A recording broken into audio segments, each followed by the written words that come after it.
Bochkaga solib tuzlab qo'yilgan tadbirkor otaxondan norozi. U nega karomlar bilan bochkaga solib tuzlab qo'yildi? Buni hozir bilib olamiz. Kalom olgani magazinga chiqib ketuvdim. Kezam, uyimda kastim shimli odam o'tiribdi. Aka, bolam nima bo'ldi desam, uyingizni bizamiz deydi. O'rniga deydi 16 etajli dom quramiz deydi. Aha. Keyinchi Sizga deydi 16-etajdan deydi bir xonali dom beramiz deydi. mana shu paytda otaxonni fig'oni falakka chiqadi va asablarini jilolay olmaydi. 15 sotuli uyimni bizarmishdi. 16-etajdan menga bir xonali dom berarmish. Siz unga nima dedingiz?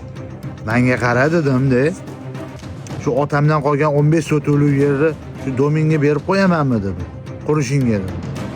Demak, shu karomni oldim deb boshiga qarab, Biz otaxondan mana shu zarbani bizga ham ko'rsatib bera olasizmi deganimizda otaxon bajonidir rozi bo'ldilar. Voy bilat. Shoh ham negativlar singari bizga xalaqit beryapti.